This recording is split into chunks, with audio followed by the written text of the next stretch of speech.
নেত্রকোনার মদন উপজেলায় ১১ বছর বয়সী এক মাদ্রাসা ছাত্রীকে ধর্ষণের অভিযোগে শিক্ষক আমানুল্লাহ সাগরকে গ্রেফতার করেছে র্যাব।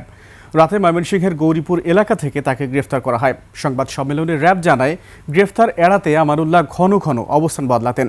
নেত্রকোনা প্রতিনিধি মনোরঞ্জন সরকারের তথ্য ও ভিডিওতে আরও জানাচ্ছেন উপমা রায়।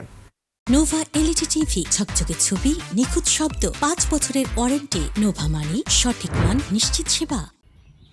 ২০২৫ সালের নভেম্বর মাসে শিক্ষক আমানুল্লাহ ওই মেয়েটিকে ধর্ষণ করেন। এই ঘটনায় ওই ছাত্রী অন্তঃসত্ত্বা হয়ে পড়লে ঘটনাটি জানাজানি হয়। পরে শিশুটির মা ওই শিক্ষক ও তার ভাইকে আসামি করে মামলা করেন।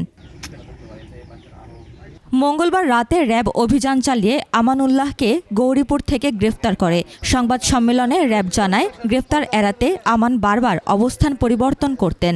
সদর কোম্পানি র্যাব ১৪ ময়মনসিংহের একটি চৌকস আভিযানিক দল ৬ মে ২০২৬ খ্রিস্টাব্দ ভোর আনুমানিক ৪:১৫ ঘটিকায় ময়মনসিংহ জেলার গৌরীপুর থানার সোনামপুর এলাকা থেকে অভিযুক্ত আমানুল্লাহ মোহাম্মদ আরাফি ওরফে সাগরকে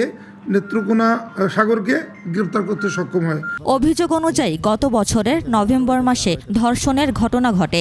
একসময় ভুক্তভোগী ছাত্রী ঘটনাটি আরেক শিক্ষককে জানায়। এরপর ছাত্রীকে মাদ্রাসা থেকে বের করে দেন অভিযুক্ত শিক্ষক। প্রায় ৫ মাস পর শারীরিক অবস্থার পরিবর্তন দেখে বিষয়টি নিয়ে কিশোরীকে জিজ্ঞেস করেন তার মা। তখন সে পরিবারকে ধর্ষণের শিকার হওয়ার ঘটনা জানায়। আমরা প্রাথমিক জিজ্ঞাসাবাদ করেছি, সে খুব বেশি কোনো কিছু বলেনি। ডিএনএ টেস্টের প্রয়োজন হলে অবশ্যই আদালতের পারমিশন সাপেক্ষে তদন্তকারী কর্মকর্তা অবশ্যই সেটা করবেন।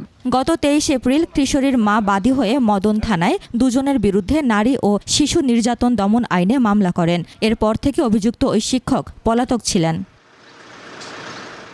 উপমা রায়, ডেস্ক রিপোর্ট, ২১ টেলিভিশন।